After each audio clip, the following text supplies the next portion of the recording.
Hello everyone, जय सिया राम। और आज की इस वीडियो में हम लोग देखेंगे कि देवउठनी एकादशी वाले दिन आप तुलसी माता की सरल तरीके से पूजा कैसे कर सकते हैं।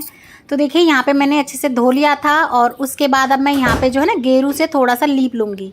आप चाहे तो गाय के गोबर से लीप सकते हैं या रंगोली बना ले आटे से या फिर कलर से। और उसके बाद देखिए, क्योंकि मैं लड्डू गोपाल की भी सेवा करती हूँ तो मैं लड्डू गोपाल को भी यहाँ पे पूजा में ज़रूर से बिठाऊंगी तुलसी माता के साथ। तो अगर आप भी लड्डू गोपाल रखते हैं, उनकी सेवा करते हैं, तो उन्हें ज़रूर से विराजमान करिएगा। और साथ ही में ये देखिए हमारे दूल्हे राजा, ये सालिग्राम भगवान जी हैं। मैंने इनका जो है श्रृंगार किया है और श्रृंगार आप कैसे कर सकते हैं उसकी वीडियो आ चुकी है चैनल पे, ज़रूर देख लें। तो हमें इन्हें भी बिठाना है। आज के दिन इन्हीं की जो है खासकर पूजा भी की जाती है तुलसी माता के साथ। और साथ में देखिए मैंने यहाँ पे सुपारी से गणपति भगवान बनाए हैं कलावा लपेट के। तो चाहे तो आप इस तरह से सुपारी से बना ले, मिट्टी से बना ले, या फिर आप जो है गणपति भगवान की प्रतिमा भी रख सकते हैं। उसके बाद देखिए मैंने यहाँ पे स्वास्तिक मान दिया है, थोड़ा सा चौक पूर लिया है, क्योंकि आज के दिन जो है तुलसी माता और सालिग्राम भगवान का विवाह होता है। तो थोड़ा से हम अच्छे से इस तरह से चौक वगैरह मान लेंगे। उसके बाद देखिए सर्वप्रथम यहाँ पे मैं थोड़ा सा जल से जो है सींच दूंगी तुलसी माता को, और थोड़ा सा सालिग्राम भगवान जी को भी मैंने यहाँ पे जो है जल से स्नान करा दिया है। और उसके बाद हम अपना दिया रख लेंगे। आप चाहें तो सालिग्राम भगवान जी को पंचामृत से स्नान भी करा सकते हैं आज के दिन। उसके बाद मैंने अपना दिया जोड़ लिया है सर्वप्रथम, और सबसे पहले हम गणपति भगवान का पूजन करेंगे चंदन से और रोली से। साथ में कुछ तिल चढ़ा देंगे और एक फूल चढ़ा देंगे। और उसके बाद सबसे पहले हम निमंत्रण गणपति भगवान को देंगे। उसके बाद देखिए हम जो है ना तुलसा माता को सबसे पहले हल्दी लगाएंगे। जैसे हमारे शादी ब्याह में दूल्हा और दुल्हन जो होते हैं, लड़का लड़की, उनको हल्दी से इस तरीके से जो है हल्दी लगाई जाती है। उसी तरह से आपको तुलसी माता को हल्दी लगानी है। उनके पत्तों पे लगा दें, जड़ में लगा दें, सालिग्राम भगवान के लगा दें। उसके बाद देखिए मैं सालिग्राम भगवान जी को तिलक कर रही हूँ चंदन से। श्रृंगार मैंने पहले ही किया हुआ है, नहीं तो आप अच्छे से जो है उनका चंदन वगैरह से श्रृंगार कर दें। उसके बाद हम अपने लड्डू गोपाल को भी तिलक कर लेंगे चंदन से। साथ ही में हमने अपने दिए का भी पूजन कर लिया है रोली से, चंदन से। तो इस तरह से आप बहुत सरल तरीके से जो है पूजा कर सकते हैं देवउठनी एकादशी वाले दिन तुलसी माता की। उसके बाद देखिए मैं सर्वप्रथम गणपति भगवान को जनेऊ चढ़ा रही हूँ, सालिग्राम भगवान जी को जनेऊ चढ़ा देंगे। और देखिए हमारे यहाँ पे ना लड़कियों को पहले हरे रंग की चूड़ी पहनाई जाती है शादी में, उसके बाद लाल रंग की पहनाई जाती है। तो आप चाहे तो हरी और लाल मिक्स करके भी पहना सकते हैं, या फिर खाली लाल पहना दें। तो देखिए मैं यहाँ पे थोड़ी थोड़ी सी हरी चूड़ी बना रही हूँ और थोड़ी लाल। तो अगर आपकी तुलसा माता भी थोड़ी बड़ी हैं और इस तरह से देखिए आप पहना सकते हैं, तो आप उनके पेड़ को अच्छे से सजा लें। इसी तरह से जो है उनके जो टहनी निकली होती है ना, उनमें पहना दें। और अगर इतने आपका जो है मजबूत या फिर बड़ा पेड़ नहीं है, तुलसा माता का पौधा बड़ा नहीं है, तो फिर आप वो चूड़ियाँ वहीं पे उनके पास रख दें। तो देखिए इस तरह से मैंने अच्छे से चूड़ी बना दी थी। उसके ऊपर मैंने यहाँ पे इस तरीके से देखिए उन्हें चुन्नी उड़ा दी है। तो इस तरह से आप चुन्नी वगैरह उड़ा दें, उन्हें चूड़ी वगैरह पहना के उनका श्रृंगार कर दें, जैसा कि मैंने आपको बताया है आज के दिन इनका विवाह है। उसके बाद देखिए आप जो भी आपसे बन पड़े सुहाग का सामान ले लें, और जो जो चीज़ें आप लगा सकते हैं तुलसा माता के पौधे को आप उसको लगा दें। आप चाहे तो साड़ी वगैरह भी अच्छे से ड्रेप करके उन्हें पहना सकते हैं, चोटी वगैरह लगा सकते हैं। और अगर आप चाहे तो जैसे माला हार वगैरह वो भी पहना के तैयार कर सकते हैं उन्हें। लेकिन मैं यहाँ पे देखिए सिर्फ सिंपल तरीके से ही करके दिखा रही हूँ आपको। इस तरीके से मैं उनकी जड़ में मेहंदी वगैरह लगा दूंगी पत्तों पे। तो देखिए जो जो श्रृंगार हम कर सकते हैं वो हम इस तरह से कर देंगे। तो देखिए इस तरह से मैं बिंदी लगा दूंगी। तो देखिए जो जो आप उनका श्रृंगार कर सकें इस तरह से आप उनका श्रृंगार कर दें। और देखिए ये एक साड़ी निकाली है मैंने इनके लिए, तो मैं साड़ी इनको जो है पहना नहीं रही हूँ, बस छुआ के साइड में रख दूंगी। साथ ही में मैंने सालिग्राम भगवान जी के लिए पैंट शर्ट का कपड़ा निकाला है। तो इस तरह से आप साड़ी, पैंट शर्ट और कुछ सुहाग का सामान जैसा आपसे बन पड़े आप निकालें। और अगर आप साड़ी नहीं देना चाहते तो आप ब्लाउज पीस दे सकते हैं। और इस तरह से पहले दोनों को छुआ दें आप इस तरीके से, और फिर वहीं पर अपनी पूजा में रख लें। तो देखिए इस तरह से भी आप बहुत सरल विधि से जो है उनका पूजन कर सकते हैं। छोटा सा यूँ कह लीजिए उनकी जो सालगिरह है शादी की वो मना सकते हैं। और उसके बाद देखिए अगर आप चाहें तो सोने का नोज पिन या चांदी की चुटकी वगैरह भी चढ़ा सकते हैं। सुहाग का सामान है, जितना हम मिनस के देते हैं, दान करते हैं, भगवान को चढ़ाते हैं, उतना ही ज़्यादा बढ़ता है। तो देखिए यहाँ पे मैं ये चुटकी या बिछवे इस तरह से चढ़ा दूंगी अपने गमले में, तुलसा माता की जड़ में ही रख दूंगी। उसके बाद देखिए मैं यहाँ पे रोली से सबसे पहले स्वास्तिक मान लूँगी तुलसा माता की इस तरह से गमले के ऊपर। तो आप इस तरह से जो है अच्छे से जो है स्वास्तिक वगैरह बना लीजिएगा। और आप चाहें तो टिक्की टिक्की करके उनके गमले को सजा भी सकते हैं, हल्दी से, रोली से, चंदन से। तो अच्छे से आप जो है ना उनका गमला वगैरह सजा लें, इस तरीके से जो है उनका श्रृंगार कर दें अच्छे से। उसके बाद देखिए सालिग्राम भगवान जी से छुआ के हम उनकी मांग भर देंगे। तो देखिए इस तरह से आप पहले सालिग्राम भगवान जी को छुआइएगा। चाहे तो आप सिक्के में सिंदूर ले सकते हैं या इस तरह से नॉर्मली भी आप इस तरीके से उनकी मांग भर सकते हैं। और आप इस तरह से ना 5 पत्तों पे इस तरीके से उनकी जो है मांग भर के तिलक कर दें।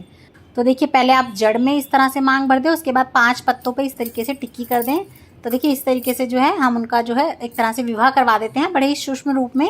उसके बाद देखिए चावल नहीं चढ़ाए जाते हैं एकादशी वाले दिन, तो आप इस तरीके से तिल चढ़ा दें, जो अपने भगवान सालिग्राम हैं उनको चढ़ा दें, लड्डू गोपाल को, गणपति भगवान को, और इस तरीके से आप सभी को तिल चढ़ा दें और थोड़े से तिल जो है आप अपनी पूजा में रख भी दें। उसके बाद देखिए आप चाहें तो इन लोगों की जयमाला भी करवा सकते हैं। पहले तुलसा माता के हाथ लगवा के सालिग्राम भगवान को आप माला डलवा दें, फिर सालिग्राम भगवान का हाथ लगा के तुलसा माता को आप माला डलवा दें। लेकिन मैं आज यहाँ माला नहीं डलवा रही हूँ, तो मैंने यहाँ पे खुले फूल ही चढ़ा दिए हैं इस तरीके से। उसके बाद अगर आप फेरे करवाना चाहते हैं तो आप जो है, अगर तुलसा माता का गमला छोटा सा है तो उसे गोदी में लेके फेरे भी करवा सकते हैं, या फिर आप जो है सालिग्राम भगवान जी को गोदी में लेके तुलसा मैया की परिक्रमा भी करा सकते हैं। उसके बाद देखिए गन्ना अगर आपको मिल जाए तो आज के दिन ज़रूर से चढ़ाएं। आज के दिन गन्ना खाने का भी विशेष महत्व होता है। और देखिए शादी ब्याह में पताशों का तो विशेष महत्व होता है, और पताशे शुभ के भी होते हैं। तो हम सबसे पहले यहाँ पे पताशों का भोग लगा रहे हैं। उसके बाद आप कुछ भी मिठाई ले सकते हैं, या घर में आप जो भी हलवा वगैरह बनाएंगे वो आप ले लें। तो देखिए मैंने यहाँ पे पीले रंग की मिठाई ली है हमारे सालिग्राम भगवान जी और लड्डू गोपाल के लिए, और साथ में बर्फ़ी वगैरह ले ली है।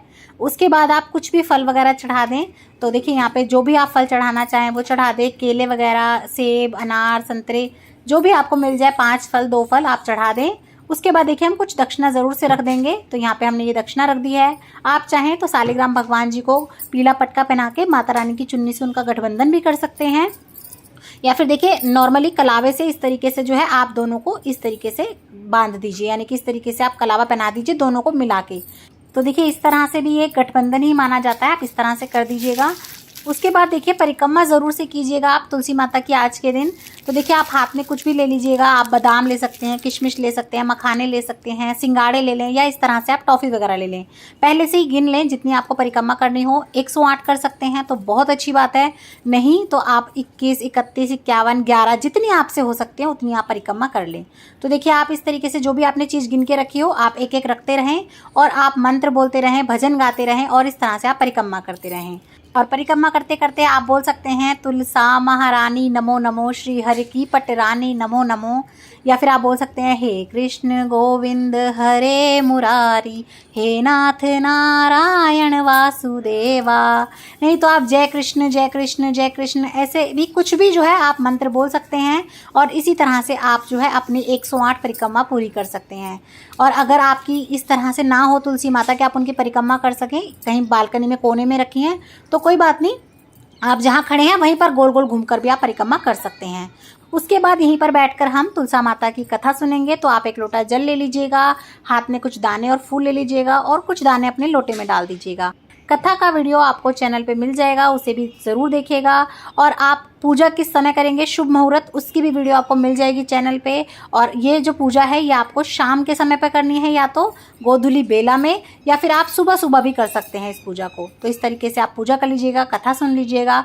उसके बाद हम वहीं पर अपनी कथा सुनी के दाने छोड़ देंगे तुलसा माता के आगे। और इसके बाद देखिए हम आरती कर लेंगे। तो सर्वप्रथम आप गणपति भगवान की आरती करें, तुलसा माता की आरती करें। तो देखिए इस तरीके से हम अच्छे से आरती वगैरह कर लेंगे। उसके बाद हम हाथ जोड़कर क्षमा याचना कर लेंगे कि हे माता रानी, अगर हमसे कोई भूल हुई हो तो हमें माफ़ कर देना, और जिस तरह से आपका अटल सुहाग है उसी तरह से हमारा भी सुहाग भाग अटल रखना, और हमें सद्बुद्धि देना।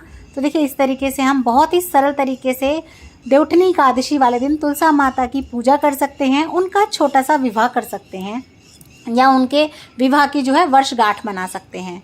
उसके बाद इस तरीके से आप चुचकार लीजिएगा, और उसके बाद जो आपने तुलसा माता को देखिए इस तरीके से बिंदी वगैरह लगाई थी ना, मांग भरी थी, उसी में से आप सिंदूर लेके अपनी जो है मांग भर लें, बिंदी लगा लें। और अब मैं आपको बता देती हूँ ये जो सामान हमने चढ़ाया उसका आपको क्या करना है। तो देखिए जो फल वगैरह हैं, मिठाइयाँ हैं, इसे तो आप प्रसाद रूप में बांट देंगे। ये जो 1 लोटा जल है ये आप सूर्य भगवान को अर्पण कर दें, या शाम को चंद्रमा को अर्पण कर सकते हैं। और ये जो हमने सुहाग का सामान, पैंट शर्ट और साड़ी चढ़ाई है, ये आप चाहें तो मंदिर में दान करके आ सकते हैं, पंडित पंडिताइनी को दे सकते हैं। और आपके आसपास कोई बुजुर्ग है तो आप उन्हें दे सकते हैं, कोई ब्राह्मण वगैरह हो तो, या फिर आप ना किसी भी गरीब लड़की की शादी में भी इन सबको दान कर सकते हैं। तो ये जो हमने दक्षिणा रखी है ये भी इसी पे रख के दे दें, या फिर इसी में आप और दक्षिणा बढ़ा के भी दे सकते हैं। और ये जो चुटकी हमने और चूड़ी वगैरह माता रानी को चढ़ाई हैं, इसमें से चूड़ी तो आप 1-2 चाहें तो वो अपने लिए रख सकते हैं, बाकी आप जो है बांट दें अपने घर परिवार में, या आप सारी भी खुद यूज़ कर सकते हैं। और ये चुटकी भी आप चाहें तो दान कर सकते हैं, नहीं तो माता रानी के आशीर्वाद स्वरूप आप खुद भी ले सकते हैं। तो देखिए इस तरह से जो है आप ये सारी चीज़ों को बांट देंगे प्रसाद रूप में। ये टॉफ़ी वगैरह भी जो है आप बच्चों में बांट देंगे, गन्ना वगैरह आप खा सकते हैं प्रसाद रूप में, या अगर आप चाहें तो इन्हें दान भी कर सकते हैं। तो आपको ये तुलसा विवाह की, तुलसा पूजन की सरल विधि कैसी लगी मुझे कमेंट करके ज़रूर बताइएगा, और अगर अच्छी लगी हो तो लाइक शेयर सब्सक्राइब ज़रूर करें। जय तुलसा मैया।